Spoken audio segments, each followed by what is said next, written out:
Alan Redmond. Alan, good afternoon. Hello, Damien. How are you? You're a director of Harold's Cross Greyhound Stadium, and there's developments there happening at the moment. Describe what's happening, Alan. Well, the gates are locked and there's a security firm there, so we can only go on what the chairman of the Dublin Greyhound Owners and Breeders Association, he went down, he wasn't allowed in, his name is not on the list. But we understand the traps are being dismantled and taken away.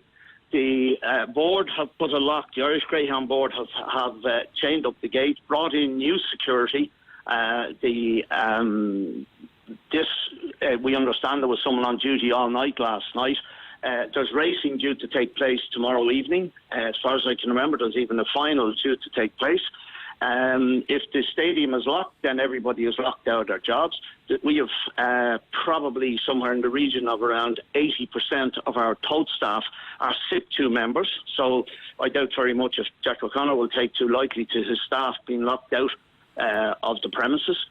So, And, to all intents and purposes, Harold's Cross, the iconic Harold's Cross Greyhound Stadium, the Dublin Man's Track as it's known, is being decommissioned, closed up, locked up, and is going to be no more?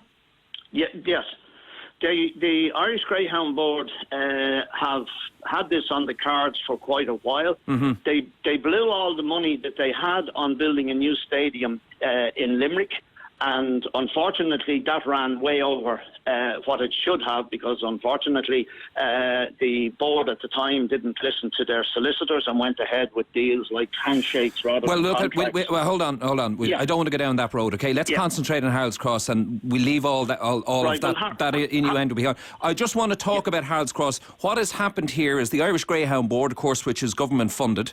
There was a government commission report 3-4 years ago, an Indigon report, which recommended the closure of a number of tracks. There's about 20 tracks around the country thereabouts, am I right? Yes. Okay. And 5 of them are down for closing. Okay, including Harold's Cross, which is actually... Including Harold's Cross. And it's because the IGB are in debt to the tune of 21 million or something like that, isn't it? That is correct. And is Harold's Cross losing money or making money? Harold's Cross is making money. One of 3 stadiums in the country, Shelbourne, Harold's Cross and Cork, that are actually making money. Okay, so how much will this realise? Is it zoned for housing, for example, there? No. It's not? So no. How much is it worth? Well, it's worth whatever it's worth, because unfortunately, some time back, there was a meeting. The Irish Greyhound Board looked to have the lands rezoned.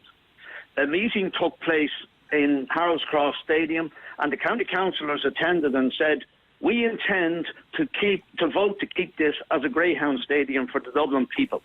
And the board went ahead, they put through, and on the council, on the day, 33 members of the council voted for it to remain a Greyhound Stadium.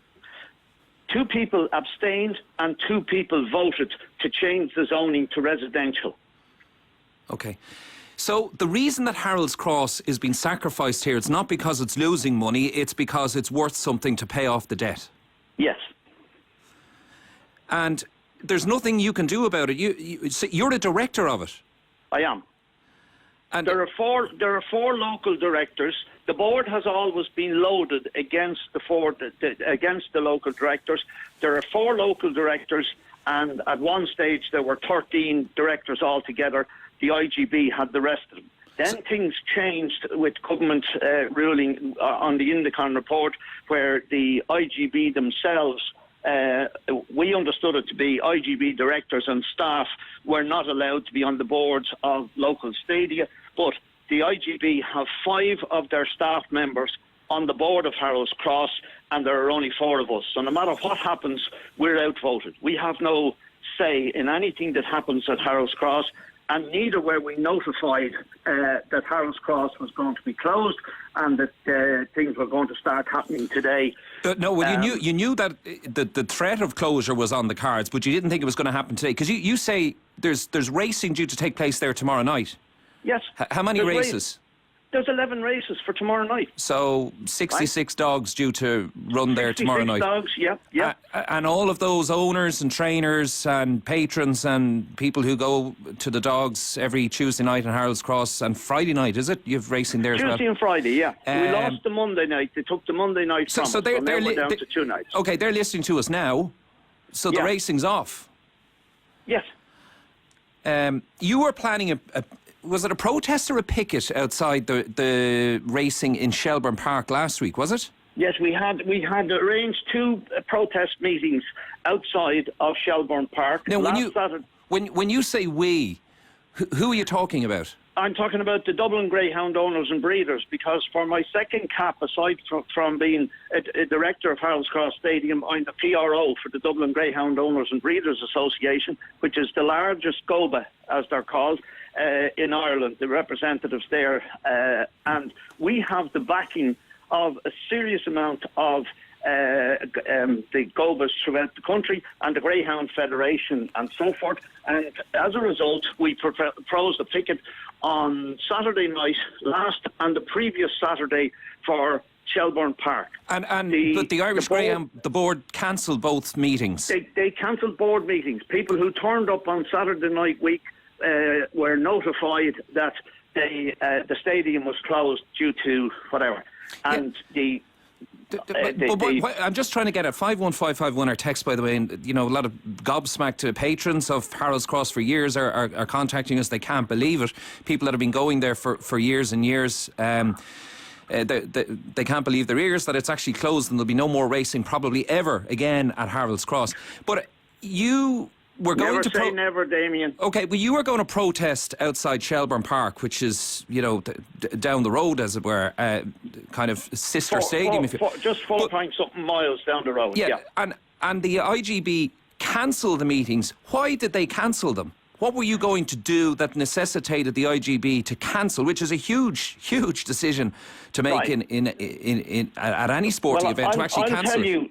I'll tell you. In accordance with a statement issued by the interim CEO, he issued a statement stating that he was cancelling racing for greyhound welfare and the safety of patrons and so forth. Well, at all times when I put anything up on the website, I maintained at all times this was going to be a peaceful protest, and that there would be no name calling, there would be no nothing. Any gentleman or lady who wished to pass by with their dogs to go in and run, it was entirely up to them. We just wanted to outline the situation. So the first week they cancelled it, and then last Saturday they were due to have the award ceremony commencing at 4:30. So the minister was going to arrive in a chauffeur-driven car and have to pass by this picket. Now, nobody was actually standing in the gateway. So it was a picket, not a protest? It was a protest, but... you said there was a picket. Now, there is a difference. There's a subtle difference. A picket kind of conjures up the image that, anybody that passes it, that you're going to be intimidating people, daring them not to pass you.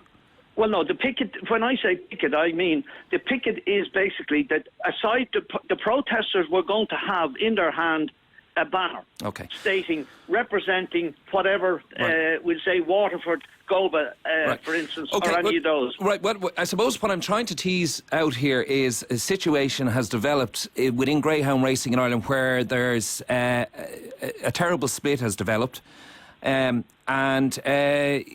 You're going to eat yourselves up, it seems now, because there will be people that are involved in racing, be they the owners, the trainers, who obviously want to see the IGB debt cleared, so that there's a definite future for greyhound racing in this country. And if it means sacrificing Harold's Cross to do that, so be it.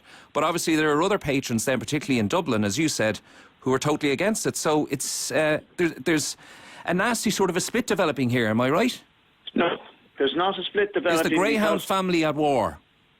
The Greyhound family are not at war. The GOBAs, which represent the different areas, the Greyhound Owners and Breeders Association, who represent the different areas, anybody can go on there on Greyhound data and have a look and see under forum. Well, listen. Show you who's behind us. Right. Listen. Back to today, anyway.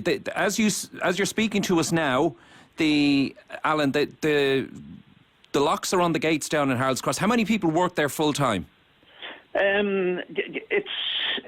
Full time is not the issue. There are a number of people there: the racing manager, the general manager, track staff, secretary, and so forth. Right. They're there. Okay. But the majority of our staff are the tote who are some young girls who've come into the place recently who wouldn't be in SIP 2. Others are older folk who have been there this year and are SIP 2. All right. And then all of the restaurant staff. OK, all right. Well, look, it's a big development. It's happening as we speak. And thanks for contacting us about that, Alan. It's a story I'm sure we'll be hearing more of later on. That's Alan Redmond there. Harold's Cross Greyhound Stadium, for the moment anyway, closed up, locked up. No racing there tomorrow or on Friday. 51551 is our text.